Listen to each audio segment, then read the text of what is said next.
चलिए बेटा, हमें पढ़ना है पैराबोला। हमें जो स्टडी करना है वो पैराबोला स्टडी करना है बच्चे। पैराबोला बेसिकली 4 टाइप का होता है। कितने टाइप का? 4 टाइप का। जिसकी पहले की स्टैंडर्ड इक्वेशन है y square is equal to 4ax। एक तो इस तरह का होता है बेटा। पहले हम इसी के रिगार्डिंग बात करेंगे। देखो ये y का स्क्वायर है, यहाँ पे ना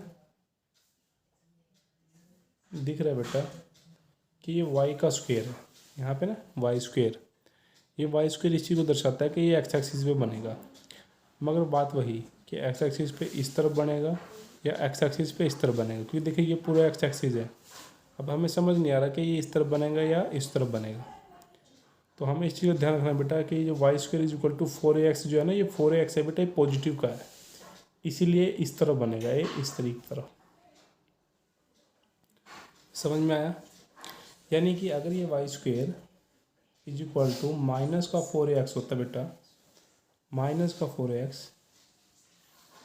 तो ये एक्स एक्सिस पे तो बनता, मगर ये इस तरफ बनता है, इस तरफ। ठीक है। अगर ये नेगेटिव है तो ये जो वाई एक्सिस है बेटा, ये इस तरफ रहेगा, और अगर ये पॉजिटिव है तो बेटा इस तरफ रहेगा। ठीक है। पैराबोला की यहाँ से पहचान हो सकती है। वाई का स्क्वायर दिखा रहा है कि एक्स एक्सिस बनेगा। इस पर बेसिकली 4 तरह के क्वेश्चन पूछे जाते हैं बेटा। पहला वो आपसे पूछेगा, कहेगा कि कोऑर्डिनेट ऑफ फोकस निकाल लो, कोऑर्डिनेट ऑफ फोकस। पहला क्वेश्चन वो ऐसा पूछेगा। दूसरा वो क्वेश्चन पूछेगा बेटा आपसे कि एक्सिस ऑफ पैराबोला।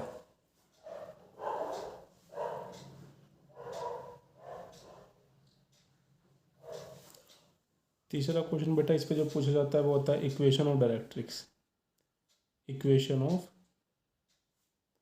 डायरेक्ट्रिक्स। और जो लास्ट क्वेश्चन आता है बेटा वो पूछा जाता है लेंथ ऑफ लेटस रेक्टम। ये 4 क्वेश्चन पूछे जाते हैं। ठीक है बच्चे, ये 4 क्वेश्चन पूछे जाते हैं। हमें इस चीज़ का ध्यान रखना है बेटा कि जो पैराबोला हमारे को गिवन है वो किस टाइप का है। मेनली मैंने आपको बताया कि 4 टाइप का पैराबोला होता है, 4 टाइप का। तो 4 में से बेटा 2 टाइप तो यही है। इसमें सबसे इंपॉर्टेंट होता है बेटा कोऑर्डिनेट ऑफ फोकस। आपको इस चीज़ का ध्यान रखना बेटा, जो ये आपका ए है, देखिए ये पैराबोला इस तरह का है, तो जाहिर सी बात है कि इसका फोकस यहाँ रहेगा। ये पैराबोला ऐसा है तो जाहिर सी बात है कि इसका फोकस यहाँ रहेगा। अब जो ये ए आपको दिख रहा है, ये ए जो है ना बेटा, ये फोकस का पॉइंट है। अब क्योंकि यहाँ पे है इसलिए ये हो जाएगा ए। अब तो ये एक्स एक्सिस है इसलिए ये 0। तो इस केस में जो कोऑर्डिनेट ऑफ फोकस है, कोऑर्डिनेट ऑफ फोकस, वो रहता है बेटा A0। अब इस केस में आ जाओ बच्चे, जो ये माइनस और ये ए दिख रहा है, माइनस ए, वो फोकस का पॉइंट है, यानी कि माइनस का ए। जाहिर सी बात है बेटा एक्स एक्सिस में तो वाई की वैल्यू 0 रहेगी, तो इसका कोऑर्डिनेट ऑफ फोकस हो जाएगा बेटा माइनस का ए और 0। तो कोऑर्डिनेट ऑफ फोकस आपको यहाँ भी समझ में आ गया, यहाँ भी समझ में आ गया। दूसरा क्वेश्चन आता है बेटा इक्वेशन ऑफ पैराबोला। बेटा कोऑर्डिनेट ऑफ फोकस तो आपका A0 हो गया, उसके बाद होता है इक्वेशन ऑफ पैराबोला। अब हमें समझने की जरूरत है बेटा कि अगर आपका y का स्क्वायर है तो इक्वेशन ऑफ पैराबोला रहेगी x एक्सिस। ऐसे ही यहाँ पे y का स्क्वायर है, इसीलिए इक्वेशन ऑफ पैराबोला रहेगा x एक्सिस।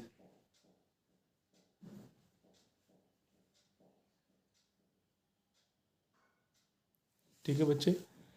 जहाँ तक बात रही इक्वेशन ऑफ डायरेक्ट्रिक्स की, इस केस में ध्यान से देखो बेटा, अगर ये आपका पैराबोला है तो इसकी डायरेक्ट्रिक्स यहाँ रहेगी। और एक चीज़ और जो समझने लायक है बेटा वो ये है कि अगर ये दूरी a है, क्योंकि देखो ये a लिखा हुआ है, अगर ये दूरी a है तो ये दूरी भी a ही होगी। यानी कि अगर ये दूरी a है तो ये भी a होगी। तो इस डायरेक्ट्रिक्स की इक्वेशन क्या बनेगी? तो जो इक्वेशन ऑफ डायरेक्ट्रिक्स रहेगा वो रहेगा बेटा x is equal to minus a. और अगर मैं इस केस में डायरेक्ट्रिक्स बनाता हूँ तो जितनी दूरी ये है ना बेटा, उतनी ही दूरी इधर खींच लीजिए और एक स्ट्रेट लाइन बना लो। तो स्ट्रेट लाइन की इक्वेशन क्या रहेगी, x is equal to a. तो इस केस में जो हमारा इक्वेशन ऑफ डायरेक्ट्रिक्स है, इक्वेशन ऑफ डायरेक्ट्रिक्स, वो रहेगा एक्स इज इक्वल टू ए। ये सब चीज़ भी बेटा बेसिक के अंदर ही आती है, इसलिए आपको बता रहा हूँ। अब जो लास्ट है बेटा, length of latus rectum, length of latus rectum. तो बेटा जो आपका लेंथ ऑफ लेटस रेक्टम है, लेंथ ऑफ लेटस रेक्टम वो है 4a। क्या है, 4a। इसमें भी जो लेंथ ऑफ लेटस रेक्टम वो भी है 4a।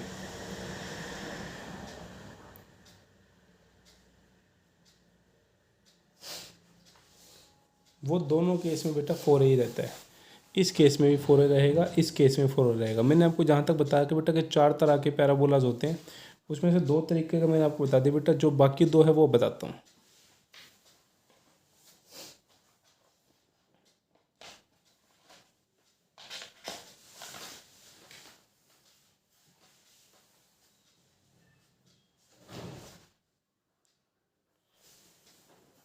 बच्चे जो नेक्स्ट 2 टाइप का पैराबोला होता है बेटा, वो होता है एक्स का square is equal to 4ay, x का square is equal to 4ay, और एक्स का square is equal to minus का 4ay।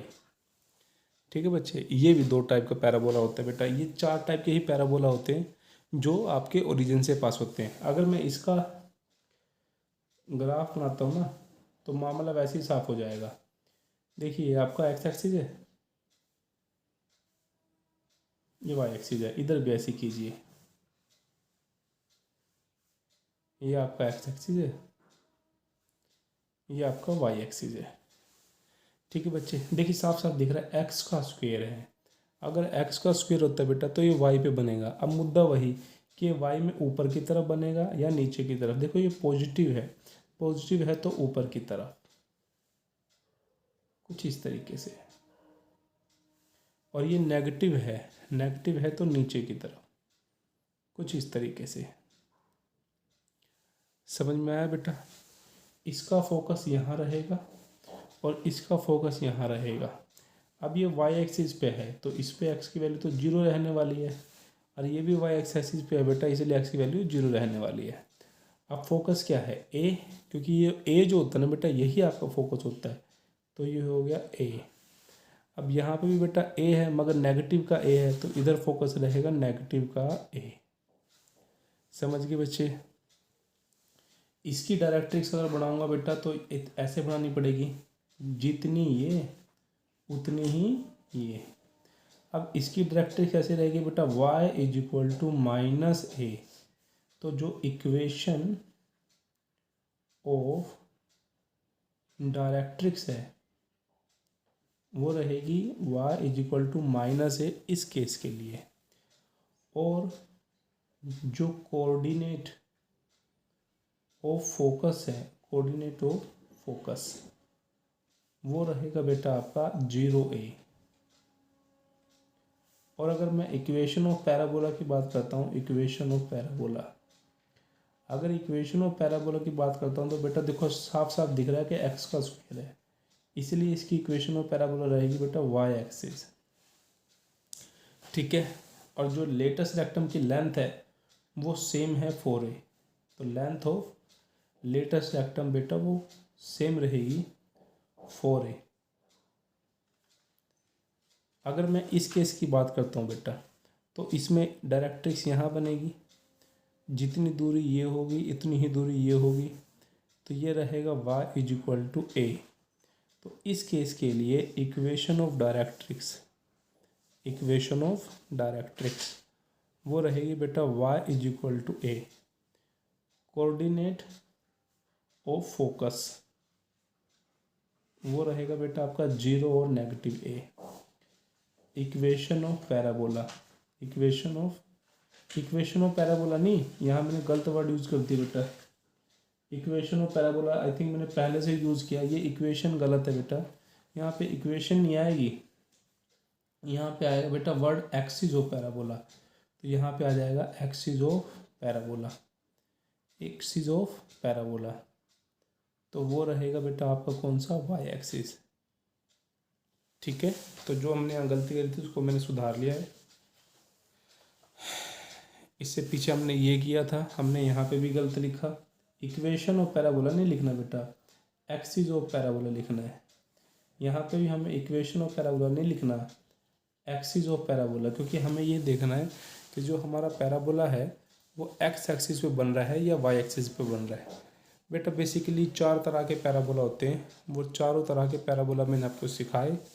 एक y square is equal to 4as, दूसरा y square is equal to -4x, और बेटा दूसरा होता है एक्स का square is equal to 4ay और एक्स का square is equal to -4ay।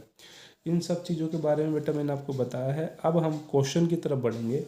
तो जो क्वेश्चन नंबर है बेटा हमारा पहला, तो बेटा जो हमारा क्वेश्चन नंबर है पहला और एक्सरसाइज नंबर है बेटा 11.2 का क्वेश्चन नंबर पहला। तो जो क्वेश्चन नंबर पहले में बेटा वो बोलता है कि आपको निकालने हैं coordinate of focus, axis of parabola, equation of directrix और length of latest rectum, length of latest rectum. जो क्वेश्चन की स्टेटमेंट है वो है y square is equal to 12x, y square is equal to 12x। अब बच्चे हमें ये देखना है कि जो 4 तरह के पैराबोला आपको सिखाए गए हैं उनमें से ये किसके साथ मैच होता है। ध्यान से देखो बेटा, ये सिखाया था आपको y square is equal to 4x, इसके बिल्कुल नीचे लिख लो y square is equal to 4ax, लिख लिया बच्चे। अब कंपैरिजन करो दोनों का, यहाँ वाई स्क्वायर है, यहाँ वाई स्क्वायर, यहाँ x है, यहाँ x है, तो 4a की जगह कौन है, 12। तो बेटा जो 4a है उसकी वैल्यू कितनी होगी, 12। तो a कितना आ गया बेटा आपका 3, इसको सेव कर लो जो a आया है। इसमें सीखो बेटा, देखो इसमें क्या लिखा था, कोऑर्डिनेट ऑफ फोकस A0। तो coordinate of focus, coordinate of focus वो क्या होता है बेटा, वो आपका होता है A0। अब A कितना आया है 3, तो हमारा आ गया 3 0। तो कोऑर्डिनेट ऑफ फोकस आ गया बेटा अपना 3 0। और देखो बेटा इसमें एक्सिस ऑफ पैराबोला है एक्स एक्सिस, तो इसमें भी एक्सिस ऑफ पैराबोला, पैराबोला वो आपका रहेगा बेटा एक्स एक्सिस। ठीक है बच्चे। इक्वेशन ऑफ डायरेक्ट्रिक्स था x is equal to -a, तो इक्वेशन ऑफ डायरेक्ट्रिक्स वो है बेटा x is equal to -a। अब x is equal to -a की वैल्यू कितनी बच्ची अपनी 3 है, तो x इज इक्वल टू -3 रहेगा equation of directrix. Length of latest rectum 4a, तो हम इधर भी लिखेंगे बेटा, तो जो लेंथ ऑफ लेटेस्ट रेक्टम है, लेंथ ऑफ लेटेस्ट रेक्टम वो रहेगी कितनी, 4a। देखो बेटा यहाँ 4a लिखा था तो मैंने 4a लिख दिया। अब 4a कितना बेटा अपना 3, तो कुल मिलाकर के हो गया 12। तो हमने बेटा 4 चीज़ निकालनी थी इस क्वेश्चन में, चारों चीज़ निकाल ली है।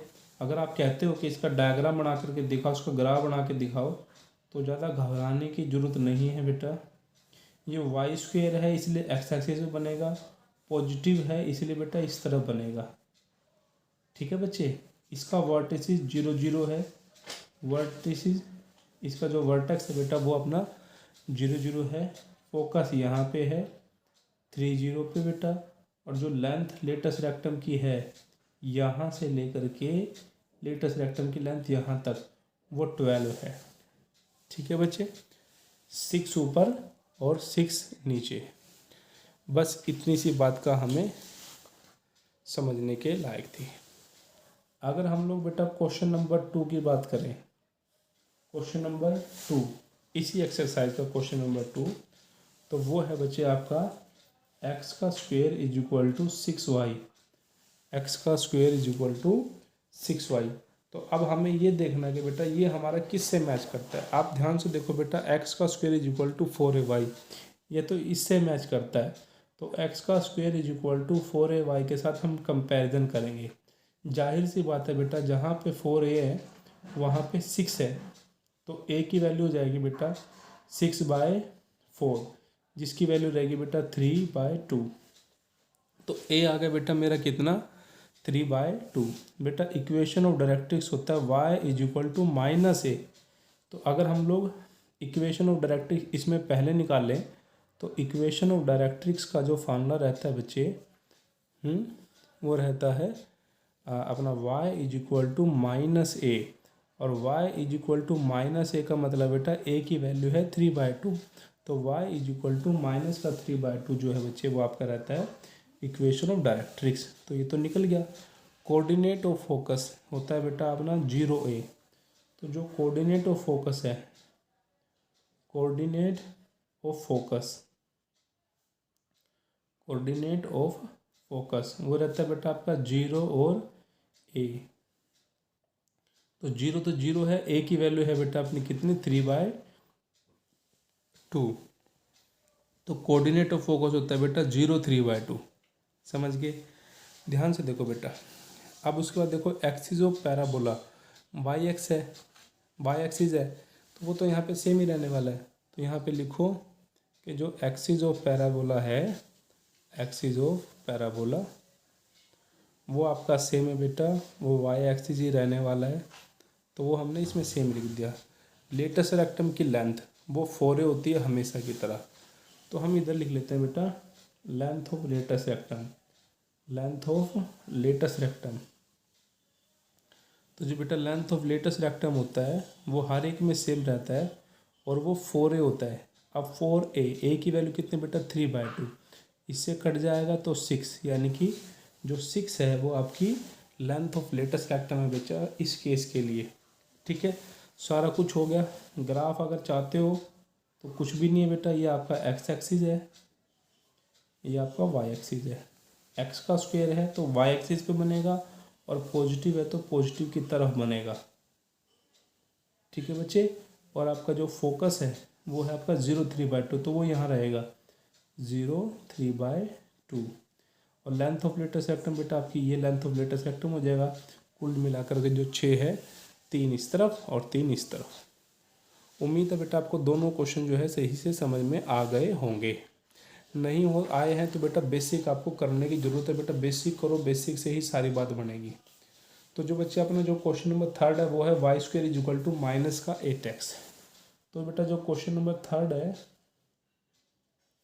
वो है बच्चे आपका y² = -8x, y² = -8x। अब हमें ये देखना बेटा ये हमारा किस तरह का पैराबोला है। ध्यान से देखो बेटा, ये हमारा इस तरह का पैराबोला है y² = -4x। यहाँ पे है y² = -8x, यानी कि ये इस तरह का पैराबोला है, इस तरह बनेगा। ठीक है, हम लोग बनाते हैं। हमने क्या किया बेटा, इसी के बिल्कुल जस्ट नीचे इसकी स्टैंडर्ड इक्वेशन को हमने लिख दिया। अगर मैं कंपैरिजन करता तो मुझे साफ दिख रहा है कि -4a की जगह -8 है। a से a कट जाएगा तो a की वैल्यू कितनी रह जाएगी, 2 रह जाएगी। a की वैल्यू कितनी आ गई बेटा, 2 आ गई। अब a की वैल्यू अगर मेरी 2 है बेटा, तो आप देखो कि जो हमारा कोऑर्डिनेट के जो यानी कि फोकस के जो कोऑर्डिनेट है वो है -a और 0। तो हम यहाँ पे लिखते हैं बेटा कोऑर्डिनेट ऑफ फोकस वो आपका होता है बेटा -a और 0। अब a की वैल्यू है आपकी बेटा 2, तो -2 और 0, ये हो गया बेटा आपका कोऑर्डिनेट ऑफ फोकस। अब एक्सिस ऑफ पैराबोला के लिए एक्स एक्सिस था, तो हम यहाँ पे भी लिखेंगे बेटा कि जो एक्सिस ऑफ पैराबोला है वो है आपका एक्स एक्सिस। तो हम यहाँ पे बिल्कुल सेम लिख देंगे।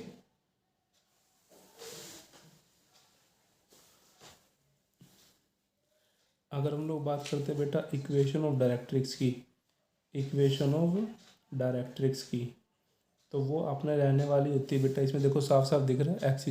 तो x = a, अगर x = a है, a की वैल्यू 2 है, तो बेटा इक्वेशन ऑफ डायरेक्ट्रिक्स क्या हो जाएगी आपका x = 2 हो जाएगा। लेंथ ऑफ लेटस रेक्टम बेटा वो तो 4a ही रहता है, इसलिए यहाँ भी वही रहेगा। तो जो हमारा लेंथ ऑफ लेटस रेक्टम है वो हमारा सेम है लेंथ ऑफ लेटस रेक्टम, वो हमारा बेटा सेम है, वो 4a था और 4a ही रहेगा हर एक केस के लिए। 4a, ए की वैल्यू है 2, तो कुल मिलाकर के लेंथ आ गई 8। क्या छोक दिया उन्होंने इस टाइम, है ना।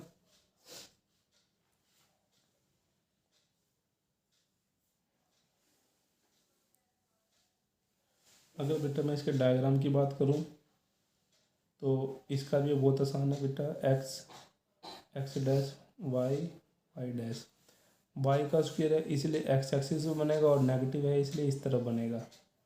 तो जो इसके फोकस आएंगे बेटा, फोकस रहेगा आपका -2 0, यानी कि यहाँ पे रहेगा -2 0, वर्टेक्स आपका 0 0 ही रहेगा। और बेटा अगर इसकी इक्वेशन ऑफ डायरेक्ट्रिक्स है बेटा, वो आपकी रहेगी अपना इक्वेशन ऑफ डायरेक्ट्रिक्स रहेगा बेटा आपका x = 2। इसी के साथ ही बेटा हमारा क्वेश्चन नंबर 3 भी खत्म हो गया।